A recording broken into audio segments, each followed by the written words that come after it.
Bonjour à tous ici Négor, on se retrouve pour une nouvelle vidéo. Alors aujourd'hui on va parler de mon setup 2019. Dans ce setup 2019 il y a beaucoup de pièces que j'avais déjà avant, dans le 2018 comme dans le 2017. Il y a quand même une configuration qui a changé, nettement changé.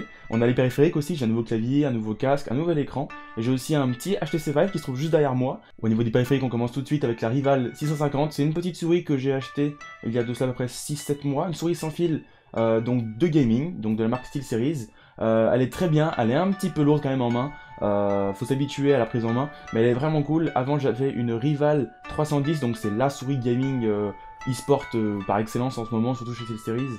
Au niveau clavier je suis passé chez Corsair avec un K70 RGB MK2 avec des switches MX Silent, donc c'est un nom à rallonge mais pour faire simple c'est un clavier Corsair de la gamme K70 RGB, jusque là tout va bien, MK2 car c'est la version numéro 2, et ensuite Cherry MX Silent, c'est pour les switches, donc c'est le type de touche que vous avez, et là donc c'est la marque Cherry qui produit ces switches là. Vous avez plusieurs gammes chez Cherry, les raids, les marrons, les noirs, les grands.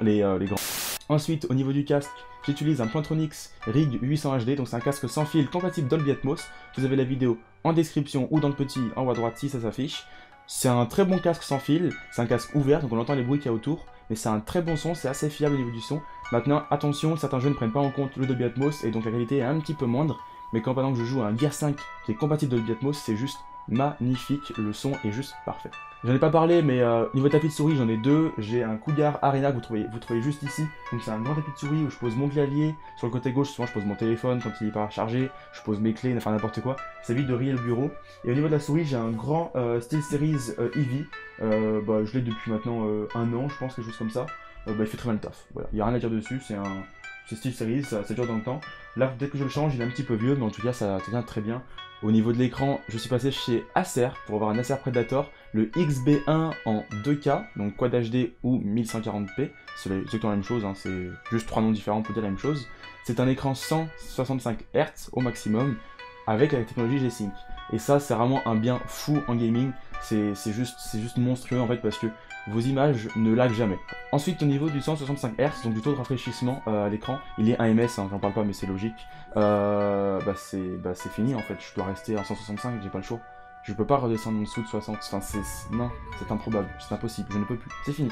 Il n'y a même pas de débat possible en fait. Quand vous avez goûté au 144, 165, 120 Hz, vous pouvez plus redescendre en dessous en fait. C'est vraiment la même chose que, je compare souvent ça au 60-30 pour que les gens comprennent.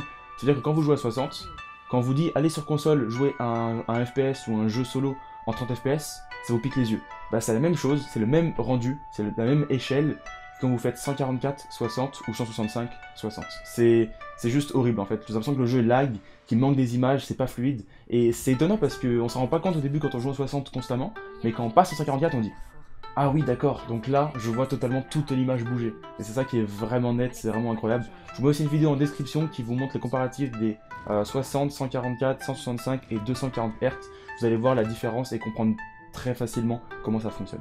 Au niveau de la configuration des périphériques autour, donc j'ai deux écrans Full HD, donc 1080p, 60 Hz les deux. Donc j'en ai un qui est un petit peu sur le haut, c'est plus mon contrôle panel, et j'en ai un qui est juste un petit peu en dessous, c'est pour le chat et toute cette information pendant les lives.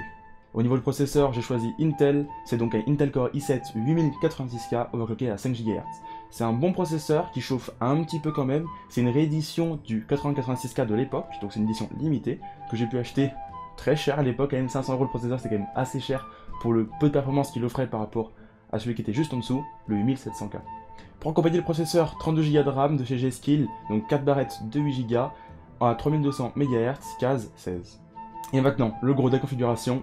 La carte graphique, c'est une EVGA RTX 2080 XC Ultra. C'est un nom à la rallonge, mais tout simplement, c'est une RTX 2080 de la marque EVGA qui est juste en XC Ultra. C'est pour dire qu'elle est un peu plus grosse, vous voyez qu'elle est assez épaisse, qu'elle prend 3 slots au lieu de 2 slots, tout simplement. Cela lui permet d'avoir un meilleur refroidissement, surtout que je joue sur 3 écrans avec de la VR de temps en temps, 165 Hz et en 2K. Le streaming, le record fait beaucoup de choses, et donc le fait qu'elle soit plus épaisse pour mieux refroidir, c'est toujours un bonus. Et tout ce petit monde est posé sur un seul et même composant, c'est la carte mère. Je suis parti chez Asus avec la ROG Maximus 11 Hero.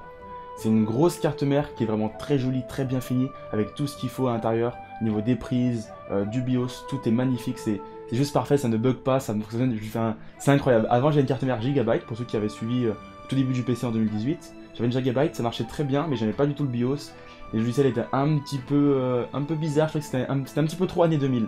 Et là, vraiment, chez Rogue, c'est un truc qui est juste parfait, fait des petits oignons. On est plus côté années 2018-2019, très clairement. Et ça fait vraiment très bien le taf. C'est sûr que le prix, il faut le mettre. Entre 300 et 450 € la carte mère, ça fait très cher.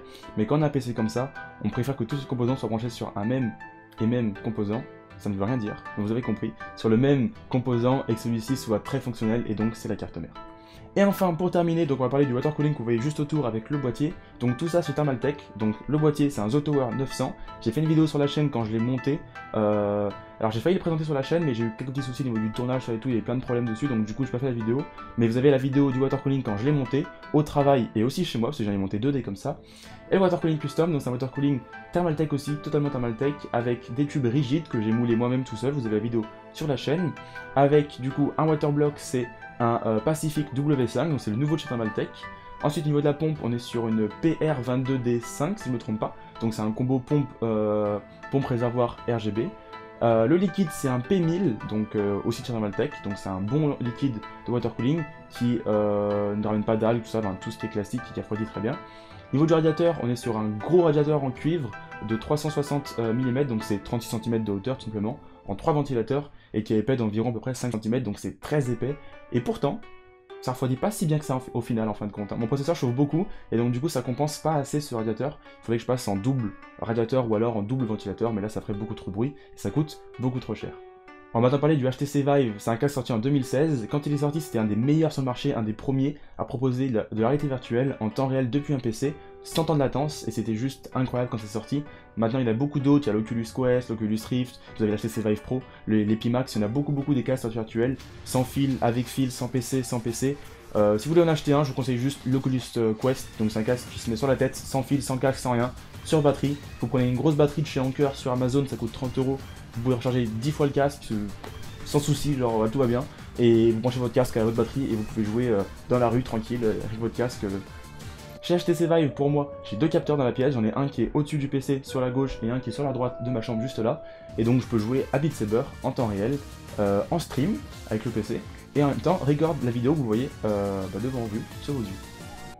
Et voilà, je pense avoir fait le tour de toute ma configuration. Si vous avez des questions, n'hésitez pas à les poser en commentaire. Merci à tous d'avoir regardé la vidéo. J'essaie de faire un semi-montage assez stylé, j'espère que ça rendra bien.